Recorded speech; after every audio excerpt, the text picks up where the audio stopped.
Side note, I hate short greetings, but like they're necessary. Let's just get into it. Chimoge here.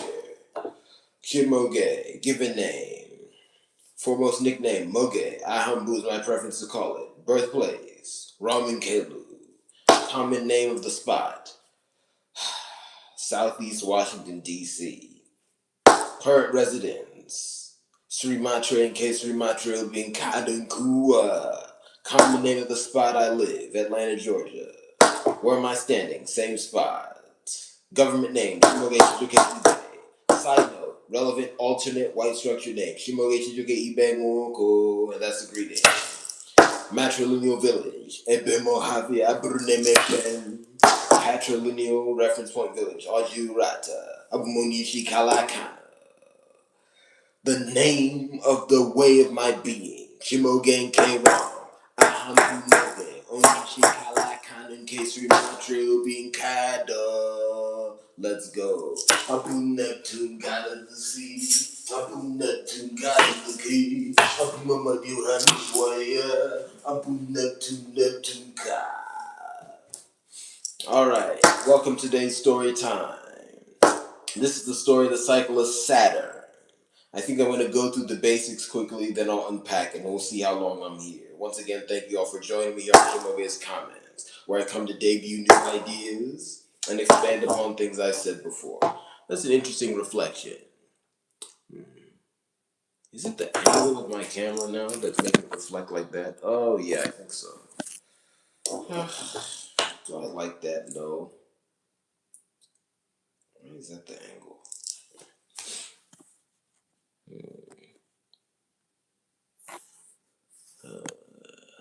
Well, let's test.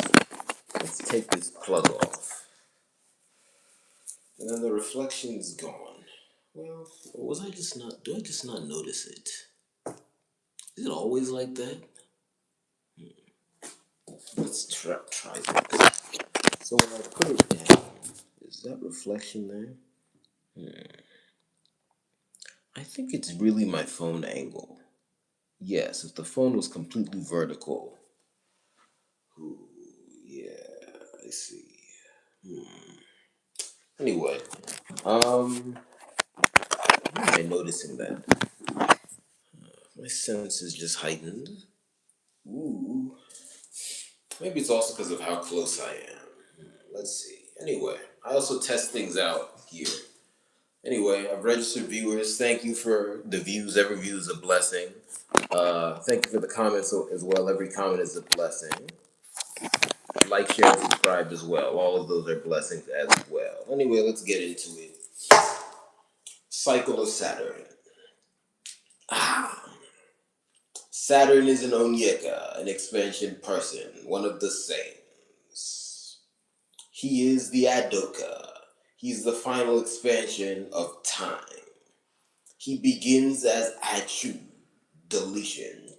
Very basic. Achu can go wrong.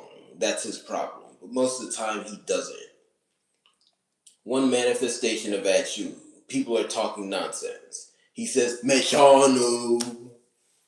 But he can go wrong. He rises to his next statement, Echu, extended removal. That's where he goes and most exactly removes one thing. Example, say a wayward Nrinri has wandered into the house of the Igwe. They call in Echu. He goes in with his technology. He captures the Nrinri and takes it back to its people so that it can be brought to justice. Let me move. Mama, you have paw pen. Mama, you have paw pen. Mama, you have paw. Mama, you have paw.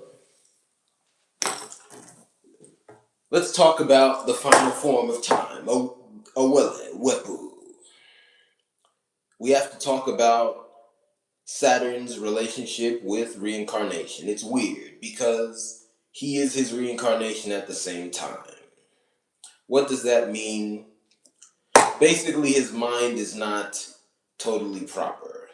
Not that it makes him do bad things, it causes some confusion. Why?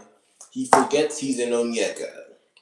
You see, an Onyeka can inhabit multiple blood flows at once. What is a blood flow? Basically, that which we call a body. It's just deeper than that. But think of this. What if one body is born, let's say in year X? His first body is born. That body has a son. The son's name is Shango. Shango is born 20 years after year X. Then, in year 40, Shango has a son. That's another blood flow of Saturn. So Saturn is both the father and the son of Shango. Let's move.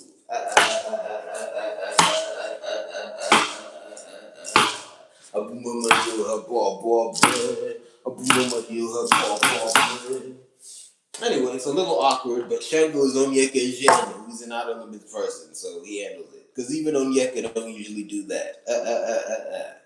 But you see the greatness of this during Wepu. Wepu is both the person and a thing.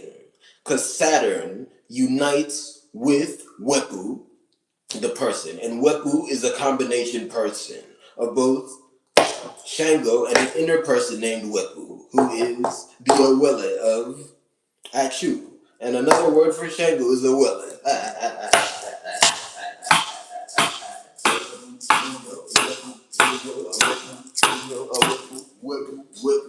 What's Wepu about? It just means removal. You just get rid of all the things that shouldn't exist.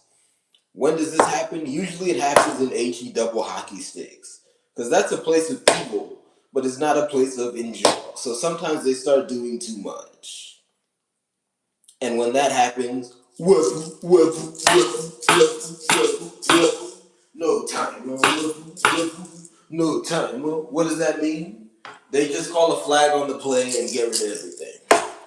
After that, you go to stage 4 reboot, and then at the end you have Saturn. What was the most fun, but Saturn is the most interesting. Another name for Saturn is Iwe, and there's a duality to that. Iwe means anger, but if you're referring to the Onyeka, not just the thing, if you're being more specific, anger is the name of an alternate person. Saturn goes back and forth between himself and anger. He puts on the cape of anger and gets people fired up. And those are both part of the thing, which is a being, Iwe. And you can name them both Iwe. That's the cycle of Saturn. What does this tell us? First, let's get into the product. The product of Saturn, the product of anger, is Akuwa, hate. You think hate is bad? Think about it. If you don't hate anything, will you get rid of anything that shouldn't exist? Say an Nrinri, that animal you call a cockroach, wanders into your house. You don't hate it? Do you want it to multiply? Hate is also Akuwa, the light of the world. I've said it before and I'll say it again. If you don't hate anything, you'll never shine a light on anything. You need to shine a light on things so you know what's going on. When you know what's going on, you'll keep everything in its place. If something's out of its place, you'll reboot it. Wepu. Side note, as I'm speaking now, it occurs to me that reboot is very interesting. Let's go.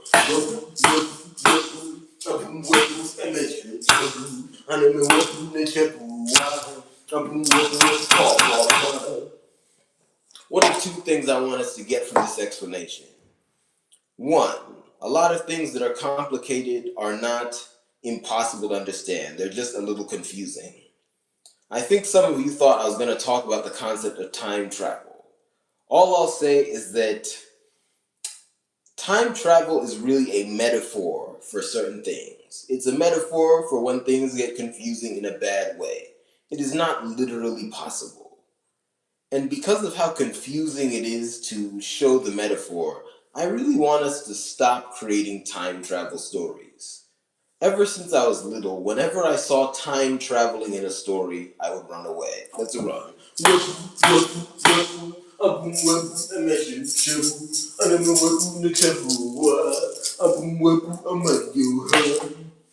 You see, when we do things like that, it allows us to indulge in the idea that certain things are unexplainable, but we should just roll with them. And that brings me into the second thing I want us all to get from this story. Whenever we see evil things, and really more specifically, when we see things that don't exist, Our orientation should be to stop them before we understand every single detail. Don't tell me that we need to spend time exploring it. As soon as you know it shouldn't exist, you've already explored it to some extent. You can explore something in an instant. In society today, people want to go way past that instant, and that's why evil is able to explode. Let's go. Thank you very much. This is a quick live stream. Am I gonna go back on Encourier? Actually, I am, because there's something I want to figure out, but this is my reboot. Anyway, see you. Whip, whip, whip.